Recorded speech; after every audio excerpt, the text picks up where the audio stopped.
नमस्कार साथियों, स्वागत रहेगा आपका एक और कमाल के बेहतरीन वीडियो में। हम आए हैं बीकाना वुमेंस प्रीमियर लीग के, और यहाँ पर बहुत कमाल के मैच चल रहे हैं। और उस मैच में हमें एक और बेहतरीन खिलाड़ी शतक वीर मिली है। कविता, स्वागत रहेगा आपका एक बार फिर से। कविता, आप में मतलब जिस तरीके का आपका शतक आया, 7 गेंदें सिर्फ आपने ली और 100 रन लगा दिए बोर्ड पे, आपके दिमाग में क्या चल रहा था जब आप जब बैटिंग करने के लिए आए? मेरे दिमाग में कुछ नहीं, ये था जैसे हमको टारगेट बोला था 150 का, तो उसी हिसाब से हम करना चाह रहे थे। जैसे जैसे विकेट गिरे तो मैंने अपना कॉन्फिडेंस लूज़ नहीं किया। मुझे ऐसा था कि कोई बात नहीं, मुझे एक एंड संभाल के रखना है, तो वही चीज़ थी। और ये जो 100 रनों की पारी आई, आप ये किसको डेडिकेट करना चाहते हैं? मम्मा पापा। मम्मा पापा को। और कितना सपोर्ट मिलता है वहाँ से? उनका पूरा सपोर्ट रहता है, वो मुझे हर जगह सपोर्ट करता है कि कोई बात नहीं, आप जाके खेलो, हम ध्यान रखेंगे।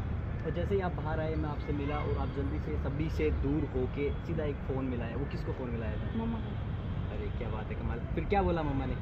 मम्मा ने फ़ोन नहीं उठाया है नहीं। फिर दूसरा पापा को उठा, बट ठीक है कोई बात नहीं, अभी थोड़ा बिजी चल रहे हैं तो नहीं उठा पाए हम कॉल। उसके बाद मैं बात करूँगी। चलो कोई नहीं। मैंने आपको फिर देखा, मैं डीपली ऑब्जर्व कर रहा था आपको। जैसे ही सारे इधर उधर अपने अपने काम लग गए, आप अपने पैड्स को वहाँ पर रखे और 2 मिनट तक उनसे बातें की। वो क्या मतलब क्या प्रेयर थी, क्या बातें थी वो उनसे? ऐसा था उनसे, क्योंकि मैं हमेशा राधा कृष्ण जी को मानता हूँ, तो अच्छा। मैं यहाँ पे हूँ तो वो उनका थैंक यू है। और जो चीज़ मैं खेल रहा हूँ, वो जो मुझे मिले हैं, तो उसके लिए मैं थैंकफुल हूँ कि हाँ मैं यहाँ हूँ। तो वो अगर चीज़ें हैं मेरे पास तो मैं ये कर पा रहा हूँ, इसलिए तो ऊपर वाले को थैंक यू था। और भी कुछ कहा उस चीज़ में थैंक यू के अलावा? थैंक यू के अलावा नहीं, हमेशा ग्रेटफुल रहना ही आगे बहुत के बड़ी लिए, चीज़ है। फ्यूचर आगे के लिए, फ्यूचर के लिए नहीं, इतना नहीं सोचना चाहिए, क्योंकि हमें प्रेजेंट को जीना। हाँ बस, तो उसी में ही रहना चाहिए। सेल्फ डाउट नहीं रहना चाहिए, जो अभी मेरे कुछ दिनों में चल रहा था। बट वही चीज़ थी, जब आप खेलते हो तो उसके बाद में जो एक फ्लो में जो चलती है चीज़ें, उसको चलने देना चाहिए, कभी डाउट नहीं रहना चाहिए। वो चीज़ थी जो मैंने सीखी। और 2-3 मैच पहले ही मेरा ये सब चीज़ें चल रहा था, बट रात में मैंने सोचा और फिर अगले दिन ये चीज़ हुई। तो पहले आपके माइंडसेट में ये मैनिफेस्ट करना होता है बिल्कुल चीज़ें, बिल्कुल और उस हिसाब से फिर पारी आती है। मैनिफेस्ट किया था आपने पहले? बिल्कुल बिल्कुल। ठीक है, आपने भगवान को थैंक यू कहा।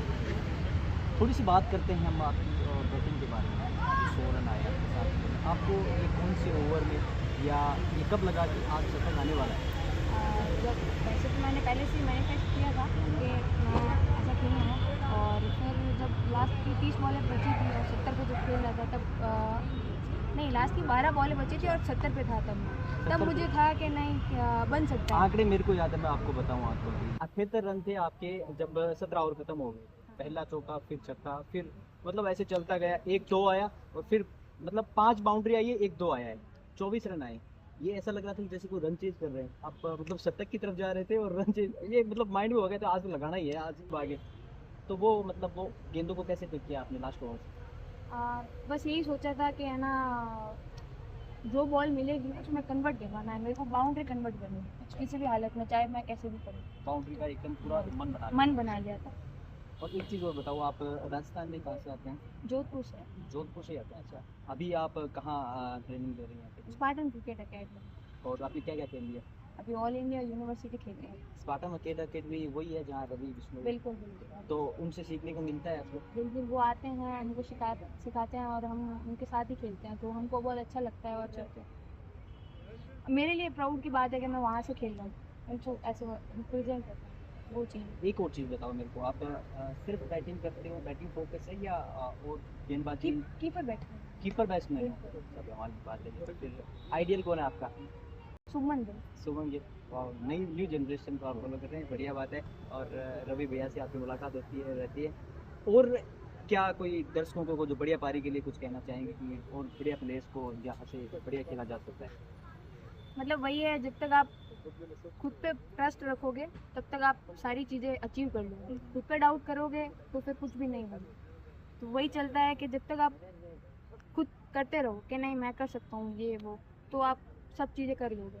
और ज़्यादा सोचना नहीं है फ्यूचर में क्या होगा क्या नहीं होगा, प्रेजेंट टाइम में जियो, एंजॉय करो, जितना एंजॉय करोगे। हार्ड वर्क करता है। हाँ, हार्ड वर्क करना और एंजॉय करना उस मोमेंट को, तो वो अपने आप ले जाता है आपको आगे। कविता, बहुत अच्छा थैंक यू लगा भैया। आपसे मिलके।